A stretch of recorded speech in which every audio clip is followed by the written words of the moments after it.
यहाँ पर क्वेश्चन है दैट दो फोर्सेज हैं और मैग्नीट्यूड उनकी 10 न्यूटन, 10 न्यूटन यहाँ पे मैग्नीट्यूड है। वर्टिकली अपवर्ड है एक और वर्टिकली एक डाउनवर्ड। यहाँ पर एक फोर्स आप ध्यान से देखो तो ये वाली जो फोर्स है ये वर्टिकली अपवर्ड लग रही है 10 न्यूटन की फोर्स, और एक फोर्स है यहाँ पर जो 10 न्यूटन की फोर्स है वर्टिकली डाउनवर्ड्स लग रही है, ठीक है। At the two ends of a uniform rod, ये रॉड है, इस पे दो फोर्सेज जो एंड्स पे 10 न्यूटन के लग गए हैं, और यहाँ पर आपकी जो रॉड की लेंथ है वो लेंथ है 4 metre, which is pivoted at the mid point. इस मिड पॉइंट पे ये इसके अबाउट रोटेशन कर सकता है। So determine the magnitude of the resultant moment of forces about the point O.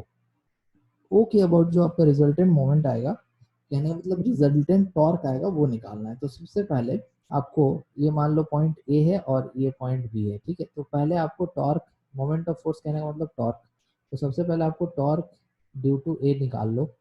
Torque due to ए, तो टॉर्क ड्यू टू ए निकालोगे तो फॉर्मूला क्या होता है, फोर्स इंटू परपेंडिकुलर डिस्टेंस।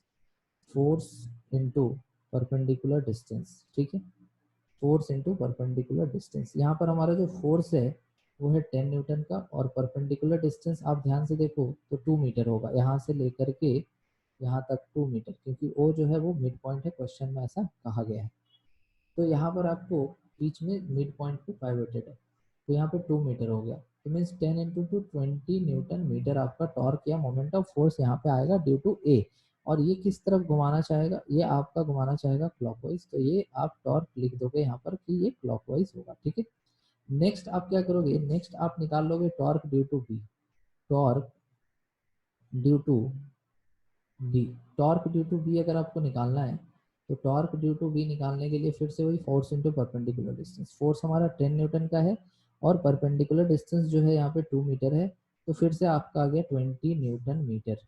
और अगर ध्यान से देखो तो ये भी जो है इधर घुमाना चाहेगा, ये भी आपका क्लॉकवाइज ही रोटेट कराना चाहेगा रॉड को, तो ये भी क्लॉकवाइज रॉड को रोटेट कराएगा। अब क्वेश्चन में कह रहा था कि find the determine the magnitude resultant of the moment of the two forces about the point O.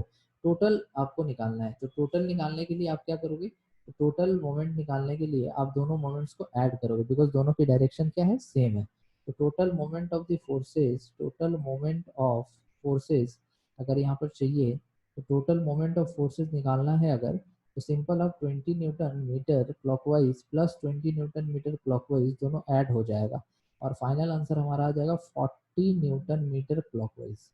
40 newton metre clockwise में हमारा जो टॉर्क है वो नेट टॉर्क यहाँ पे मिलेगा। ओके, तो इस तरह से इस क्वेश्चन को हमें सॉल्व करना था।